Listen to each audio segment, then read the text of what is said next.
My name is Jane Battersby. I'm a researcher at the African Centre for Cities at the University of Cape Town. I'm an urban geographer by training, and I've been working on food security and food systems and food governance for the last 10 years or so. We know that African cities are changing rapidly. We know there's rapid urbanisation, we know there's expansion of populations, of encroachment onto agricultural land.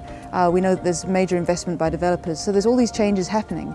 And oftentimes they're seen as quite disparate and disconnected. But we've realised if you look at the angle of food, you start to see all these sort of connections.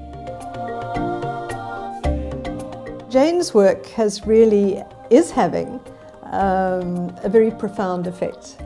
Certainly more in South Africa at the moment, where she has been working for a longer time. And I think the current work that she's involved in is having and going to have an impact on the rest of the continent. The food system at the moment is clearly not meeting the needs of the urban poor. We're seeing very high levels of food insecurity, which hadn't been expected. We're seeing very high levels of poor health in urban areas. These are all manifestations of a food system that's designed for economic efficiency and not for health, not for justice. And this is where we're trying to think about. And a sustainable food system is only really sustainable if it's socially sustainable as well as environmentally sustainable. Jane is incredibly consistent. She's very focused and very clear about what our project is and what it's about.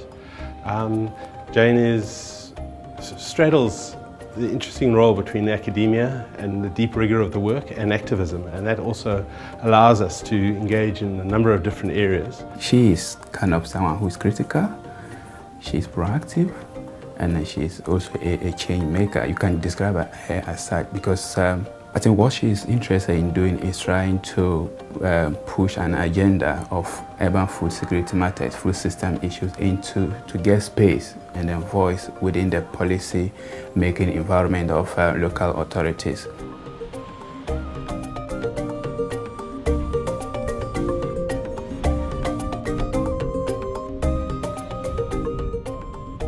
It was a huge surprise when I got the prize. I was just celebrating having got the boys to bed. I have two young sons and they were not going to bed that night. So eventually when I got them to bed and opened my email and saw it, it was a huge surprise. Simply because the urban and Africa don't necessarily seem an obvious match for the discourse of sustainable food systems.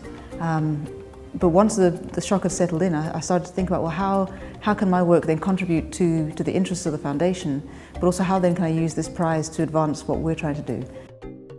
The myth that Jane debunked for me was about food insecurity in the city.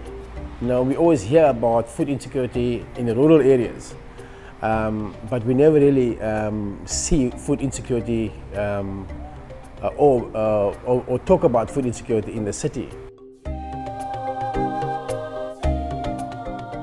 And Jane's been incredibly powerful at bringing together groups of people, particularly supervising students who bring together knowledge sets in unusual ways that really add unique value to the food security conversation.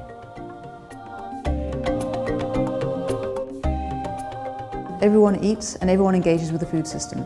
Most of us never see it. But if you sit in the city and you watch all the pathways of food that are going on, you think about all the things you eat, suddenly you start to see that you are an agent of change in the food system. And so for a long time we've left it to academics and policymakers. But I think if the general population start to think around the justice of the food system that they're engaging, start to think about their consumption choices, and start to think about the power that they as consumers have, I think we can start to affect some real food system change.